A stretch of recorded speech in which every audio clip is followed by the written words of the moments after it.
Hi ಸ್ನೇಹಿತರೆ, ಎಲ್ಲರಿಗೂ ನಮಸ್ಕಾರ. ನೋಡಿ, ಗೃಹಲಕ್ಷ್ಮಿ ಯೋಜನೆಯ ಪ್ರತಿಯೊಂದು ಫಲಾನುಭವಿಗಳಿಗೆ ಕೊನೆಗೂ ಸರ್ಕಾರದಿಂದ 6,000 ಹಣ ನಿಮ್ಮ ಬ್ಯಾಂಕ್ ಖಾತೆಗೆ ಜಮಾ ಆಗ್ತಾ ಇದೆ. ಇಂದು ಭಾನುವಾರ ಮಾರ್ಚ್ 9 ಮತ್ತು ನಾಳೆ ಸೋಮವಾರ ಮಾರ್ಚ್ 10ರಂದು ಈ 2 ದಿನಗಳಲ್ಲಿ ಕರ್ನಾಟಕದ 27 ಜಿಲ್ಲೆಗಳ ಪ್ರತಿಯೊಂದು ಫಲಾನುಭವಿಗಳಿಗೆ ಸರ್ಕಾರ ಗೃಹಲಕ್ಷ್ಮಿ ಯೋಜನೆಯ 17 ಮತ್ತು 18ನೇ ಕಂತಿನ 4,000 ಹಣ, ಇದರ ಜೊತೆ ಅನ್ನಭಾಗ್ಯ ಯೋಜನೆಯ ಕಳೆದ 5 ತಿಂಗಳ ಪೆಂಡಿಂಗ್ ಇರುವಂತಹ 2,000 ಹಣ, ಒಟ್ಟಾರೆ ಪ್ರತಿಯೊಂದು ಫಲಾನುಭವಿಗಳಿಗೆ 6,000 ಹಣ ಜಮಾ ಆಗ್ತಾ ಇದೆ. ಈ 6,000 ಹಣಕ್ಕೆ 5 ಹೊಸ ನಿಯಮಗಳು ಕೂಡ ಜಾರಿಗೆ ಬಂದಿದೆ. ಹಾಗಾದರೆ ಬನ್ನಿ ಸ್ನೇಹಿತರೆ, ಆ ಒಂದು ಮಾಹಿತಿ ಏನು ಅಂತ ನಾನು ನಿಮಗೆ ತಿಳಿಸ್ಕೊಡ್ತಾ ಇದ್ದೀನಿ.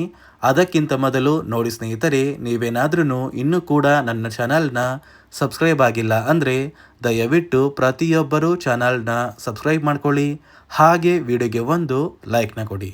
ಹೌದು ವೀಕ್ಷಕರೇ, ಗೃಹಲಕ್ಷ್ಮಿ ಯೋಜನೆಯ ಸಾಕಷ್ಟು ಫಲಾನುಭವಿಗಳು ಕಳೆದ 3 ತಿಂಗಳಿಂದ ನಮ್ಮ ಬ್ಯಾಂಕ್ ಖಾತೆಗೆ ಯಾವುದೇ ರೀತಿಯ ಒಂದು ಹಣ ಜಮಾ ಆಗಿಲ್ಲ ಅಂತ ಪ್ರತಿನಿತ್ಯವೂ ಕೂಡ ವೆಯ್ಟ್ ಮಾಡ್ತಾ ಇದ್ರಿ. ಇದೀಗ ಕೆಲವೇ ದಿನಗಳ ಹಿಂದೆ ಸರ್ಕಾರ ಗೃಹಲಕ್ಷ್ಮಿ ಯೋಜನೆಯ 16ನೇ ಕಂತಿನ ಹಣನ ಸಾಕಷ್ಟು ಫಲಾನುಭವಿಗಳಿಗೆ ಜಮಾ ಮಾಡಿದೆ. ಇದೀಗ ನಿಮ್ಮ ಬ್ಯಾಂಕ್ ಖಾತೆಗೆ ಗೃಹಲಕ್ಷ್ಮಿ ಯೋಜನೆಯ 17 ಮತ್ತು 18ನೇ ಕಂತಿನ ಹಣ ಅಂದರೆ ಒಟ್ಟು 4,000 ಹಣ, ಇದರ ಜೊತೆ ಅನ್ನಭಾಗ್ಯ ಯೋಜನೆಯ ಪೆಂಡಿಂಗ್ ಇರುವಂತಹ ಕಳೆದ 5 ತಿಂಗಳ 2,000 ಹಣನ ಸರ್ಕಾರ ಜಮಾ ಮಾಡ್ತಾ ಇದ್ದು, ನಿಮ್ಮ ಬ್ಯಾಂಕ್ ಖಾತೆಗೆ ಹೇಗೆ 6,000 ಹಣ ಜಮಾ ಆಗಲಿದೆ ಅಂತ ವಿತ್ ಪ್ರೂಫ್ ಮೂಲಕ ನಾನು ನಿಮಗೆ ಮಾಹಿತಿನ ಕೊಡ್ತಾ ಇದ್ದೀನಿ. ದಯವಿಟ್ಟು ಪ್ರತಿಯೊಬ್ಬರೂ ಈ ಒಂದು ಆಡಿಯೋನ ಕೇಳಿ. ಎಲ್ಲ ಗೃಹಲಕ್ಷ್ಮಿಗಳಿಗೆ ಇಷ್ಟೇ ಹೇಳಲಿಕ್ಕೆ ಬಯಸ್ತೇನೆ, ನಿಮ್ಮ ಕಾಳಜಿ ನಮಗಿದೆ. ನೀವು ಗೃಹಲಕ್ಷ್ಮಿ ಹಣ ಬರುತ್ತೆ ಅಂತ ತಿಂಗಳಿಗೆ ಏನೇನೋ ನೀವು ವಿಚಾರ ಮಾಡ್ಕೊಂಡಿದ್ರೆ ಅದು ನಿಮ್ಮ ತಪ್ಪಲ್ಲ. ಸರ್ಕಾರ ವಾಗ್ದಾನ ಮಾಡಿದೆ. ಸಿದ್ದರಾಮಯ್ಯನವರು ಆಗಿರ್ಬೋದು, ಡಿ ಕೆ ಶಿವಕುಮಾರ್ ಅವರಾಗಿರ್ಬೋದು, ತಮಗೆ ಕೊಟ್ಟ ಭಾಷೆಯನ್ನು ನೆರವೇರಿಸಲಿಕ್ಕೆ ಸಾರಥಿ ಥರ ನಾನು ಕೂಡ ನಿಂತ್ಕೊಂಡಿದ್ದೀನಿ. ಯಾವುದೇ ಕಾರಣಕ್ಕೂ ಚಿಂತೆ ಬೇಡ. ನಿಮಗೇನು 3 ತಿಂಗಳ ಹಣ ಬಂದಿಲ್ಲ, ಆ 3 ತಿಂಗಳ ಹಣವನ್ನು ಆದಷ್ಟು ಶೀಘ್ರದಲ್ಲಿ ತಮಗೆ ಹಾಕ್ಕೊಡ್ತೀನಿ. ಕೇಳಿದ್ರಲ್ಲ ವೀಕ್ಷಕರೇ, ಸಚಿವೆ ಲಕ್ಷ್ಮೀ ಹೆಬ್ಬಾಳ್ಕರ್ ಅವರೇ ಕೊಟ್ಟಿರುವಂತಹ ಒಂದು ಮಾಹಿತಿಯ ಪ್ರಕಾರ ಸರ್ಕಾರದಿಂದ 3 ಕಂತಿನ 6,000 ಹಣನ ನಿಮ್ಮ ಬ್ಯಾಂಕ್ ಖಾತೆಗೆ ಜಮಾ ಮಾಡ್ತಾ ಇದ್ದಾರೆ.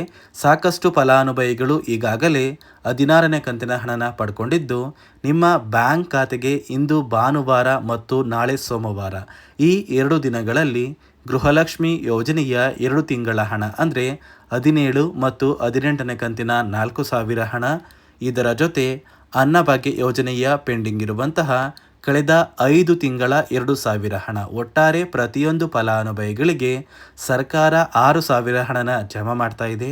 ಈ 6,000 ಹಣನ ನೀವು ಪಡ್ಕೋಬೇಕು ಅಂದರೆ ಪ್ರತಿಯೊಂದು ಫಲಾನುಭವಿಗಳಿಗೆ 5 ಹೊಸ ನಿಯಮಗಳನ್ನ ಜಾರಿಗೆ ತಂದಿದ್ದು, ಈ 5 ನಿಯಮಗಳ ಆಧಾರದ ಮೇಲೆ ನಿಮ್ಮ ಬ್ಯಾಂಕ್ ಖಾತೆಗೆ ಹಣ ಜಮಾ ಆಗ್ತಾ ಇದೆ. ಸುಮಾರು 1 ಲಕ್ಷಕ್ಕಿಂತ ಅಧಿಕ ಫಲಾನುಭವಿಗಳಿಗೆ ಈ ಬಾರಿ ಈ 6,000 ಹಣನ ಸರ್ಕಾರ ಕ್ಯಾನ್ಸಲ್ ಮಾಡಿದ್ದು, ಯಾವ ಕಾರಣಕ್ಕೆ ಈ ಫಲಾನುಭವಿಗಳಿಗೆ ಹಣ ಜಮಾ ಆಗ್ತಾ ಇಲ್ಲ ಅಂದರೆ ಸರ್ಕಾರ ಜಾರಿಗೆ ತಂದಿರುವ 5 ನಿಯಮಗಳ ಪ್ರಕಾರ ಈ ಫಲಾನುಭವಿಗಳು ಗೃಹಲಕ್ಷ್ಮಿ ಯೋಜನೆಯ ಹಣನ ಪಡೆಯಲು ಅನರ್ಹರು ಅಂತ ಸರ್ಕಾರ ತಿಳಿಸಿದೆ. ಹಾಗಾದರೆ ಬನ್ನಿ ಆ ನಿಯಮಗಳು ಏನು ಅಂತ ಕೂಡ ತಿಳ್ಕೊಳ್ಳೋಣ.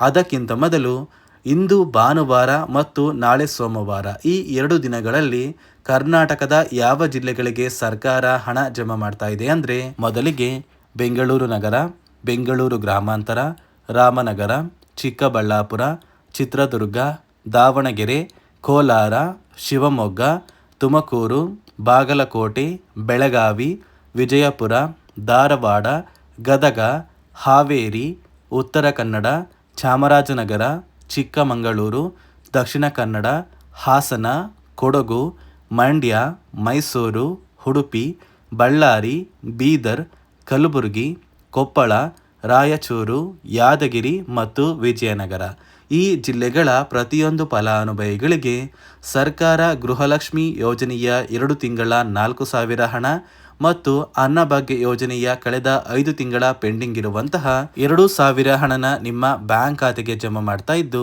ಒಟ್ಟು 6,000 ಹಣ ಪ್ರತಿಯೊಂದು ಫಲಾನುಭವಿಗಳಿಗೆ ಭಾನುವಾರ ಮತ್ತು ಸೋಮವಾರ ಅಂದ್ರೆ ಮಾರ್ಚ್ 9 ಮತ್ತು 10ರಂದು ನಿಮ್ಮ ಬ್ಯಾಂಕ್ ಖಾತೆಗೆ ಸರ್ಕಾರ 6,000 ಹಣನ ಜಮಾ ಮಾಡ್ತಾ ಇದೆ. ಅದೇ ರೀತಿ ಸುಮಾರು 1,23,000 ಫಲಾನುಭವಿಗಳ ಬ್ಯಾಂಕ್ ಖಾತೆಗೆ ಸರ್ಕಾರ ಈ ಬಾರಿ ಈ 6,000 ಹಣನ ಜಮಾ ಮಾಡ್ತಾ ಇಲ್ಲ. ಸರ್ಕಾರ ಗೃಹಲಕ್ಷ್ಮಿ ಯೋಜನೆಯ 16ನೇ ಕಂತಿನ ಹಣಕ್ಕಾಗಿ ಪ್ರತಿಯೊಂದು ಫಲಾನುಭವಿಗಳ ಒಂದು ದಾಖಲಾತಿಗಳನ್ನ ಮರು ಪರಿಶೀಲನೆ ಮಾಡುವಂತಹ ಸಂದರ್ಭದಲ್ಲಿ ಸಾಕಷ್ಟು ಫಲಾನುಭವಿಗಳಿಗೆ ಸರ್ಕಾರ ಇತ್ತೀಚೆಗೆ ಜಾರಿಗೆ ತಂದಿರುವ 5 ಹೊಸ ನಿಯಮದ ಆಧಾರದ ಮೇಲೆ ಅವರ ಬ್ಯಾಂಕ್ ಖಾತೆಗೆ ಯಾವುದೇ ರೀತಿಯ ಗೃಹಲಕ್ಷ್ಮಿ ಯೋಜನೆಯ ಹಣನ ಜಮಾ ಮಾಡೋದಕ್ಕೆ ಆಗೋದಿಲ್ಲ ಅಂತ ತಿಳಿದು ಬಂದಿದ್ದು, ಸುಮಾರು 1,23,000 ಫಲಾನುಭವಿಗಳ ಒಂದು ಗೃಹಲಕ್ಷ್ಮಿ ಯೋಜನೆಯ ಹಣ ಸರ್ಕಾರ ಕ್ಯಾನ್ಸಲ್ ಮಾಡಿದೆ. ಹಾಗಾದ್ರೆ ಬನ್ನಿ ಸ್ನೇಹಿತರೆ, ಸರ್ಕಾರ ಜಾರಿಗೆ ತಂದಿರುವ 5 ಹೊಸ ನಿಯಮಗಳು ಏನು ಅಂತ ನಾನು ನಿಮಗೆ ತಿಳಿಸ್ಕೊಡ್ತಾ ಇದ್ದೀನಿ. ನೋಡಿ ಸ್ನೇಹಿತರೆ, ಮೊದಲನೆಯ ಒಂದು ನಿಯಮ ಬಂದು ಗೃಹಲಕ್ಷ್ಮಿ ಯೋಜನೆಯ ಪ್ರತಿಯೊಂದು ಫಲಾನುಭವಿಗಳು ಯಾರೆಲ್ಲ ಇದ್ದೀರಾ, ನಿಮ್ಮ ಮನೆಯ ಪ್ರತಿಯೊಂದು ಸದಸ್ಯರ ಆಧಾರ್ ಕಾರ್ಡ್ನ ನಿಮ್ಮ ಬಳಿ ಇರುವಂತಹ ಒಂದು ರೇಷನ್ ಕಾರ್ಡಿಗೆ ಕಡ್ಡಾಯವಾಗಿ ಲಿಂಕ್ ಮಾಡಿಸ್ಬೇಕು. ಈ ಒಂದು ನಿಮ್ಮ ಆಧಾರ್ ಕಾರ್ಡ್ನ ಲಿಂಕ್ ಮಾಡಿಸೋದಕ್ಕೆ KYC ಅಂತ ಕರೀತಾರೆ. ಸಾಕಷ್ಟು ಫಲಾನುಭವಿಗಳ ಒಂದು ರೇಷನ್ ಕಾರ್ಡಿಗೆ KYC ಪೆಂಡಿಂಗ್ ಇದೆ. ಅದೇ ಒಂದು ಕಾರಣಕ್ಕೆ ಸರ್ಕಾರ ಈ ಬಾರಿ ಈ 5 ಹೊಸ ನಿಯಮಗಳನ್ನ ಜಾರಿಗೆ ತಂದಿದೆ. ಅದೇ ರೀತಿ ಎರಡನೆಯ ಒಂದು ನಿಯಮ ಬಂದು ಸಾಕಷ್ಟು ಫಲಾನುಭವಿಗಳ ಒಂದು ಆಧಾರ್ ಕಾರ್ಡ್ ಏನಿದೆ, ಆ ಒಂದು ಆಧಾರ್ ಕಾರ್ಡ್ 15 ವರ್ಷ ಅಥವಾ 15 ವರ್ಷಕ್ಕಿಂತ ಹೆಚ್ಚು ಹಳೆಯ ಆಧಾರ್ ಕಾರ್ಡ್ ಆಗಿದೆ.